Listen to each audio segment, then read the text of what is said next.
Good morning students. आज हम basic accounting terms में trade receivables, trade payables, assets, liabilities, इन पॉइंट्स को डिस्कस करेंगे। वन बाय वन समझने की कोशिश करते हैं। ट्रेड रिसीवेबल्स क्या है? ट्रेड जैसे कि नाम से ही आपको समझ में आ रहा है, ट्रेड यानी बिजनेस, रिसीवेबल्स यानी टू बी रिसीव्ड। जो भी हमें रिसीव करना है बिजनेस में उसे ट्रेड रिसीवेबल्स कहेंगे, और ट्रेड पेबल्स यानी बिजनेस में जो भी हमें पे करना है उसे हम ट्रेड पेबल्स कहेंगे। तो हम कह सकते हैं कि रिसीवेबल्स यानी जो भी ये वाले ट्रांजैक्शंस जो हैं, ट्रेड रिसीवेबल्स, ट्रेड पेबल्स, वो जो है क्रेडिट बेस पे होते हैं। मैंने आपको बताया था ट्रांजैक्शंस हमारे दो तरीके के होते हैं बिजनेस में, एक कैश ट्रांजैक्शन और एक क्रेडिट ट्रांजैक्शंस। तो जो भी क्रेडिट बेस पे ट्रांजैक्शंस होते हैं उन्हें हम ट्रेड रिसीवेबल्स और ट्रेड पेबल्स कहते हैं। To be received and to be paid. तो इसमें से ये रिसीवेबल्स हमारे कौन कौन से हो सकते हैं? एक हमारे डेब्टर्स, दूसरा बिल्स रिसीवेबल।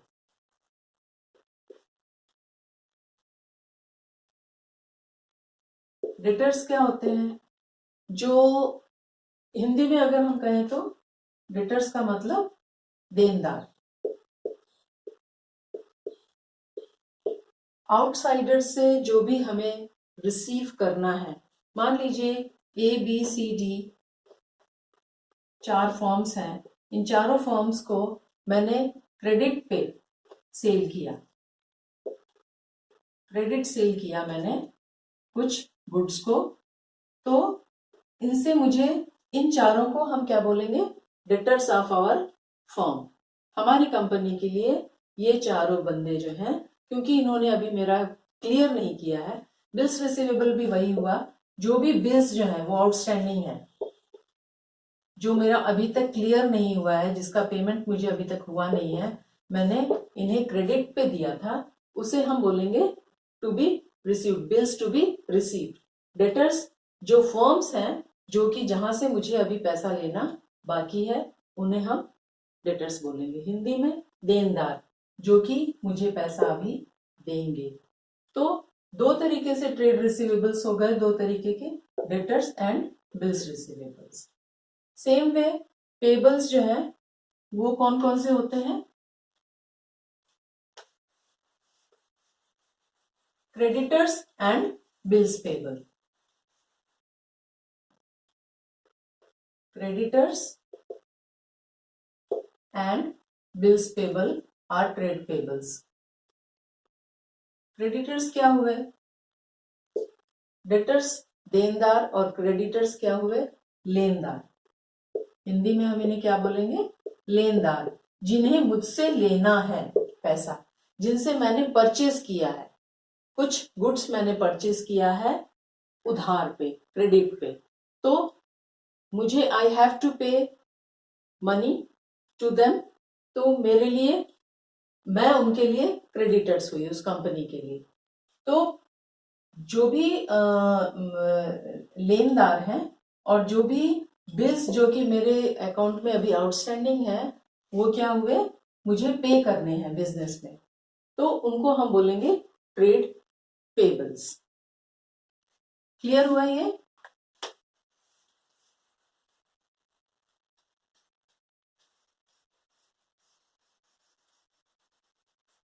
कुछ इंटरनल ट्रांजैक्शंस भी होते हैं जो कि हमारे आउटस्टैंडिंग रह जाते हैं, जैसे कि सैलरी मेरा 31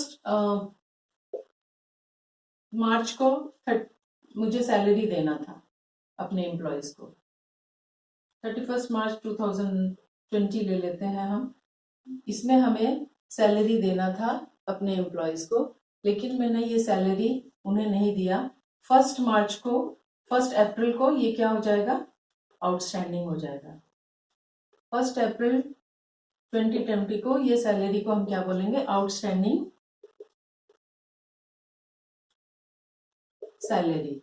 तो ये हमारा इंटरनल ट्रांजैक्शन हुआ। मैंने आपको पहले भी समझाया एक्सटर्नल ट्रांजैक्शंस और इंटरनल ट्रांजैक्शंस। क्रेडिटर्स और डेटर्स जो है क्या है? ये आउटसाइडर्स हैं हमारी हमारे बिजनेस के बाहर के फॉर्म्स हैं उनको हम क्रेडिटर्स और डेटर्स बोलेंगे, लेकिन जो बिजनेस के अंदर ही अगर मैंने अपने एम्प्लॉयज को सैलरी नहीं दिया तो इसको हम इंटरनल ट्रांजेक्शन्स बोलेंगे। क्या बोलेंगे? अगेन मैं ये रिपीट कर रही हूं आप लोगों को, इंटरनल ट्रांजेक्शन्स और एक्सटर्नल ट्रांजेक्शन्स जब आपको क्लियर हो जाएंगे तो अकाउंटेंसी समझने में बहुत इजी हो जाएगा। तो ये आउटस्टैंडिंग सैलरी भी हमारी क्या हुई? लायबिलिटी हुई। अब एसेट्स और लायबिलिटीज ये सब एक दूसरे से को रिलेटेड है, इसलिए मैं आज आपको ये 4 पॉइंट्स बताने की कोशिश कर रही हूँ। एसेट्स क्या हुए? जो भी प्रॉपर्टी मैंने बिजनेस में लिया है, फर्दर फ्यूचर में उसको बिजनेस करने के लिए, बिजनेस में जितनी भी प्रॉपर्टीज हैं वो मेरी, उसको हम एसेट्स कहते हैं। और उन एसेट्स के लिए जो भी आउटसाइडर्स क्लेम करते हैं उसके अगेंस्ट में, उन एसेट्स के अगेंस्ट में जो आउटसाइडर्स क्लेम करते हैं उसे हम लायबिलिटीज कहते हैं। इसको एग्जाम्पल के थ्रू समझने की कोशिश करते हैं कि जो भी प्रॉपर्टी है मेरी, short term property, long term property, जिसे हम करंट एसेट्स, करंट और नॉन करंट एसेट्स कहते हैं, वो मेरे बिजनेस के लिए एसेट्स है। फॉर एग्जाम्पल लैंड हुआ, बिल्डिंग हुई, फर्नीचर हुआ, जो कि मैंने वन टाइम परचेज किया और लेकिन वो फर्दर मेरे बिजनेस के में काम आने वाला है, उसे मैं एसेट्स कहूंगी। और एसेट्स कितने तरीके के होते हैं? टेंजिबल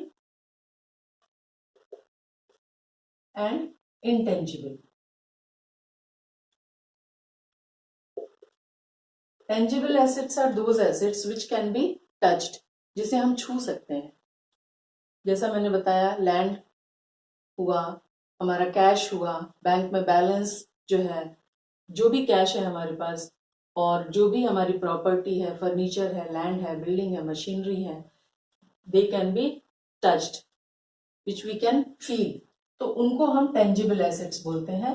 और intangible assets are those assets which we can not touched. For example, जिसे हम छू नहीं सकते लेकिन फिर भी वो हमारे बिजनेस के लिए क्या है? प्रॉपर्टी है। कौन से हुए वो? Goodwill, trademarks, patents. ये इंटेंजिबल एसेट्स जो हैं, इनकी वजह से हमारा कंपनी का इनकम जो है वो सर्टेन नहीं होता है, अनसर्टेन होता है। सपोज गुडविल को हिंदी में क्या बोलेंगे? साख। मेरी कंपनी की साख बहुत अच्छी है तो मेरा कंपनी जो है वो अच्छा ग्रो करेगा, उसकी इनकम अच्छी जाएगी। लेकिन अगर किसी कारण से मेरी कंपनी का गुडविल डाउन हो गया तो मेरा बिजनेस भी डाउन जाएगा। तो अनसर्टेनिटी जो है वो इंटेंजिबल एसेट्स में बनी रहती है। और टेंजिबल एसेट्स मैंने आपको बताया which can be touched, intangible which can not be touched. अब इसमें करंट एसेट्स और नॉन करंट एसेट्स होते हैं। करंट एसेट्स कौन से होते हैं? Current assets are those assets which are very short period of time. For example, मैंने अभी डेटर्स समझाया आपको। डेटर्स जो है वो विद इन अ ईयर ही हम उसको क्लियर करना चाहते हैं कि आज मैंने, मान लीजिए कि जनवरी में मैंने उसको सामान दिया किसी बी फर्म को और उधारी पे दिया, तो मैं कोशिश करूंगी कि 31 मार्च तक मेरा वो सामान वापस आ जाए, क्योंकि मेरा फाइनेंशियल ईयर क्या होता है? हमारी फाइनेंशियल ईयर्स जो होती है वो 1 अप्रैल से 1 ईयर के लिए होता है, 1 अप्रैल टू 31 मार्च।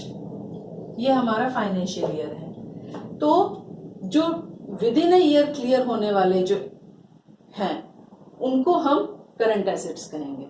डेटर्स हुए, बिल्स रिसीवेबल्स हुआ, cash in hand, cash at bank हुआ, ये सारे क्या है? हमारे करंट एसेट्स हैं।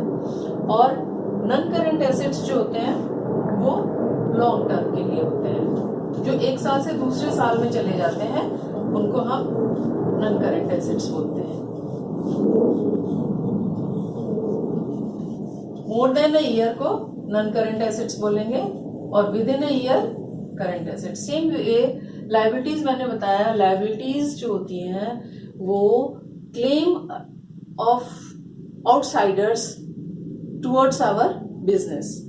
आउटसाइडर्स का क्लेम हमारे बिजनेस के लिए जो होता है उसे हम लायबिलिटीज कहते हैं।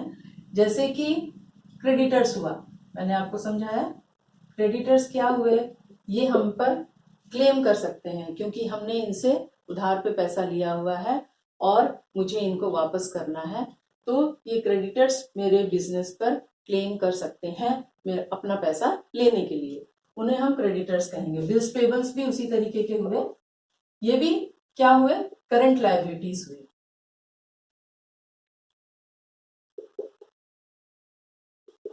समझ गए? तो बिल्स पेबल भी जो है वो हमारे शॉर्ट टर्म करंट लायबिलिटीज हुई। अब एसेट्स, हम ये कह सकते हैं कि asset is always equal to liabilities. आगे आने वाली क्लासेस में हम इसको और अच्छी तरीके से समझेंगे कि कैसे एसेट्स जो है वो हमारी लायबिलिटीज के इक्वल रहता है। जो भी एसेट है, आउटसाइडर्स उस एसेट के अगेंस्ट में जो क्लेम करते हैं that is liability. So asset is equal to, always equal to liabilities.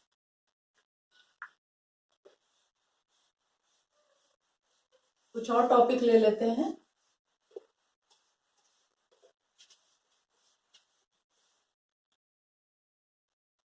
For example stock.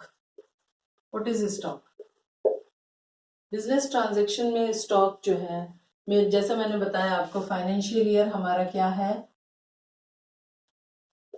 1 April to 31 March.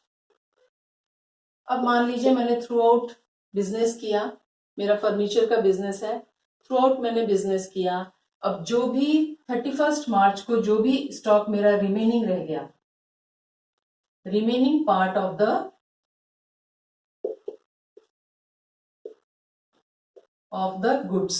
Goods हमने बहुत बार अकाउंटिंग टर्म में यूज किया है। Goods is none other than purchases.